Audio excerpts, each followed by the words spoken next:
Welcome back to another episode of The Stable.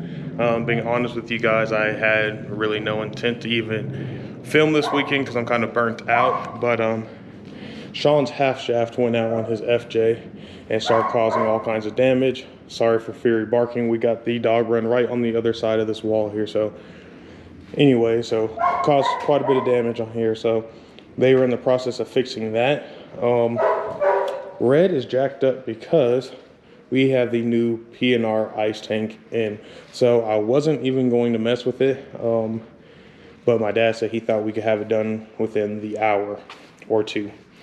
Probably not, because nothing goes like that, but we'll see. So I paid extra to get this lid, of course. People said this was the best lid. I don't know if that's true or not, but it's red and black, so it matches the theme of the car. It did come with, we got relays, fittings, little brackets for the hoses, and some little O-rings for the hoses as well. So I don't know if I read it wrong when I bought it, or if they forgot to put the hose kit in with it, because I thought I paid extra for the hose kit, but it just came with the fittings and everything. So I went ahead and put these in there. This is going to be the drain, of course, and I'm assuming this is going to be the outlet feeding the aftercooler, and this is going to be the return, so supply and return. So we had the old one up here draining, and looks like it will fit in there nicely. The two brackets on the side will fit, but the one up front is kind of short. So I was trying to drain everything out of this old one, so we got to undo that, probably tip it back, and I'm probably just going to use my old stuff for now. The new tank, I'll show you guys. I'm pretty sure the brown and the black are for the pump, and I think the pump is actually inside here. If you guys can kind of see that, I don't know or not. Maybe not. Maybe if I go like this upside down. So that white and blue part, I believe, is the pump. So these are the wires. So the game plan is just to connect those wires to the ones in here my dad already ran, because they gave us a relay. But for the current setup, we already have our power wire and a fuse in there to protect it, and then it runs down to that red wire, out that hole, down to that pump right there. So the game plan will be to, I guess, just remove this pump, disconnect it, see if we can work these lines, and if we have enough slack to run the return in front right here, and then in the side right here, bam, and then it will 90 into the tank. Kind of the same thing with the other side, and we'll just use the existing power wires and just possibly extend them to fit here. So assuming one's a power and one's a ground, shouldn't be too hard. We should have all that already set up. What else do we got? That is that. Part of the reason why I was so frustrated with this car is because the two-step situation. So I think last video we did on this, we talked about trying to make it to the track on the 16th or whenever that was. But as you can see right here, subframe connectors did not want to go on because the subframes of the car are just so mushroomed and ballooned out from years of jacking up on those spots that could not get those on. So we're gonna have to try to flatten those out first before we take it to the hobby shop and get those welded on. And then in this box, you can see I ordered the MSD two-step, and I had that all on the car. Figured I'd try to get it working first before I even try to do a YouTube video with it. And it just, the car did not like it. I think it has to do with the fact that the car doesn't come stock with the coil-on plugs. And since we did the cop swap on this car, that's the only reason why I bought that, thinking that it might work. But the car was running super lean, and then cylinder 1 would be dead sometimes, and then cylinder 3 would be dead sometimes, or both. So other than that, the car would fire up at idle, but immediately once it fired up, I could tell it didn't sound right. So I think it has something to do with the waste spark on the 96. I searched all through the Corral forums and even asked on Facebook if that would work. A couple people told me yes, so I just figured, I'd go ahead and try it because I'm not having any luck with the watt box. And at this point, I think I'm just gonna have to, maybe the people who tune the car for me, Finish Line, we could take it back up there and have them play around with the watt box and see if they can figure it out and get it working. So left that on the car for now. So that's one of the reasons why I was so frustrated with this thing and didn't even want to touch it. But as you can see, here we are messing with it again. So I'm gonna drain that. We will probably mock up the new box, get the other one disconnected and fully drained out. And then next step after that will be to get the pump removed. I'll probably just have to make a ground in the back and try to see if, hopefully I left myself enough room since I'm not out there and not in here, with a high enough on the ground to where I can just, once I figure out which one is the return line for the aftercooler, because they're both running back on this passenger side right underneath the side skirt, and just take the return and loop it around in front of the tank and then up through the side. So we'll also have to drill 2 probably like 3/4 inch or maybe slightly bigger holes in the side of the tire well right there to get them to 90 in. But you guys will see what I'm talking about when I get to that point. So I figured since I got my little mat here laying down and the original ice tank drained, I can show you guys. So this is the pump. I believe it was from a lightning pump, the Ford Bosch one. So you see my dad has it, a little pigtail right here. This is the red power wire that goes up. This is the ground. So same thing with the other one. So we gotta remove this pump, disconnect this. So this is the feed, and it looks like it goes up and over, and then you can kind of see both lines get zip tied together there. So I think that's the feed. I still gotta double check. Maybe the other one is the feed. I'm not sure. I gotta figure that part out. But it looks like, I don't know if we're gonna have enough slack to take. You can kind of see the heat wrap on the ones down there by the exhaust. I want to take their return, go this way, and go right in front of the gas tank, and then up through this other side. So that's the game plan. But you can see how this is originally done. So we just gotta, once we pop that hose clamp off and get that disconnected, we can pull this ice tank almost straight up through here. So that'll be the game plan. All right, so we got the old pump or tank taken out. Biggest difference is this is like a gallon and the new one is like 5 gallons. So this was the feed, of course the drain, and that big one was the return. I remembered because I had the lid off the other day and it splashed me. So this is what the new one will look like. As you can see, these wires hanging out. We got to cut these and pretty much just connect the red power wire to the, I think probably the brown, and then the black is a ground. I'll double check on the directions because I'm doing all this without them right now. So that's what the new setup is going to look like. We can probably just clear off a spot in here and ground it somewhere and just have them, you know, tucked nice and neat.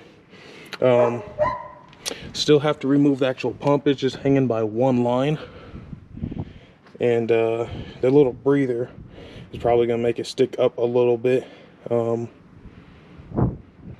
Nothing I can do about that, but you can see that it catches on the sides here nice, but up top it just doesn't have quite enough to catch, which it'll be fine with those ones. So there's our return. So that's the one that I wanted to take and go around the front of this and then out the side right here and connect right here. Is what I wanted to do. And then is that right? I believe so, unless it's opposite. I'm gonna have to look at the directions because this is actually for the pump. The pump is on this side.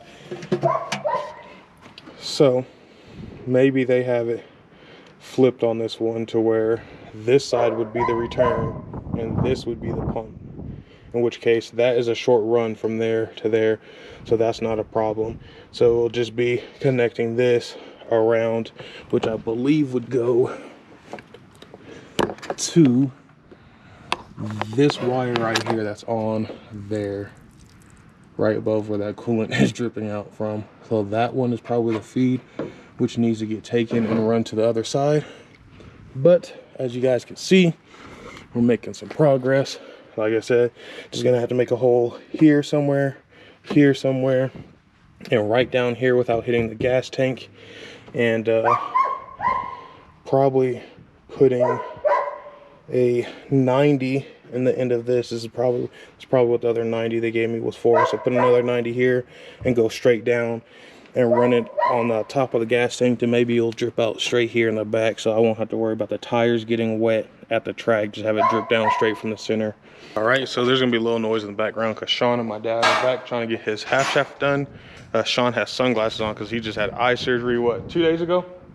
Yeah, so that's why he's over there like that. But so we got our holes drilled with some step bits, and then we're just gonna take the drain right out of here, so it's almost centered so the water will drain right out the back and the tires won't get wet at the track, because before where the drain was, there's kind of drip on that back tire.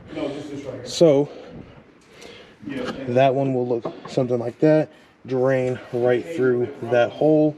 I'll have to get a little piece, another little straight piece to attach to that. We gotta snake that return line up over through here and attach it, and then the feed one is going to be real fun, and that's going to have to go all the way around, which is this one that is still attached that I pointed out earlier to this old pump here. So I'll have to disconnect a few things and try to snake that one and see if we have enough slack to make it reach. And then once it does, it's going to be fairly simple, guys. Drill, self-tap these in here and there. We'll take this red wire that we got here, we'll cut it, we'll use the ground because I don't have another little O-ring. We'll attach that to the black ground of this pump. We'll take the brown over here to the red and just have it come down like there. And then they gave us some little grommets to put in there so it doesn't cut up the hose. We got 3 of them, and that will be that. And then we'll just have to find a way to try to seal up these old holes from the old tank. But we'll lay the carpet back over and you won't be able to tell, except for this little breather will be sticking up, but I don't think that's going to be a huge problem. So figure I'd catch you guys up on where we're at. The old pump or the old tank is there. However, I think we might hang on to that because the 86, once it is supercharged, is going to need a way to be cooled down. And my dad we had a second one of those pumps. He took that and modified it, so he's going to use that to hold his methanol because it's bigger than the methanol tank that came with his setup. So we might end up doing the same thing, or we'll give that to Sean and he can use it to hold methanol for now, because I'd like to go with another aftercooler for the 86, but it's pretty pricey as well. So let's get back to this though. All right, so I'm just gonna pick up the video the next day. Shouldn't take too long today, but that is our longer hose. Is this still unlocked? So we'll be replacing this one right here, which goes down around to the side right there. That's that black hose you can see right there.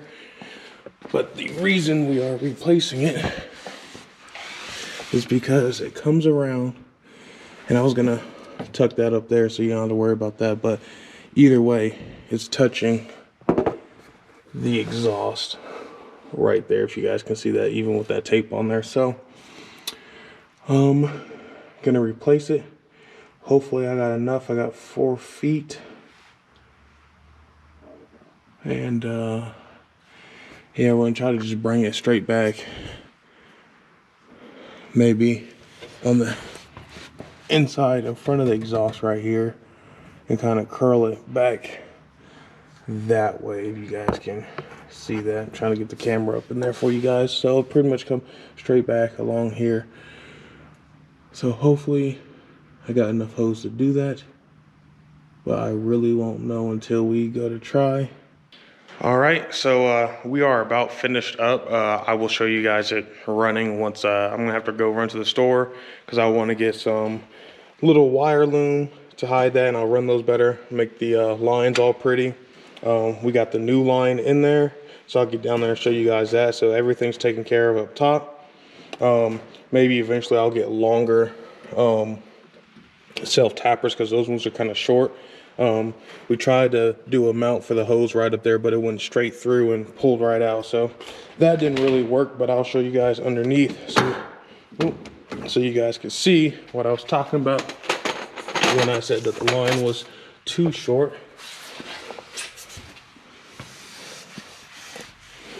So if you look at this line right here, we got it running underneath the exhaust, up and over. We got a mount up top here. Hopefully you guys can see that. And then another one. So I'm just gonna have to go get some tape to put around this hose and around the exhaust right here. And then if I can rotate this, so that line goes up over the side of the gas tank right here and into that side of the tire well. So that is that. We got our drain right here in the middle with the rubber grommets on all of it that they supply. So, very simple, just because we had the existing lines and everything done. So it made it easy. We didn't go exactly based off of what their instructions said, but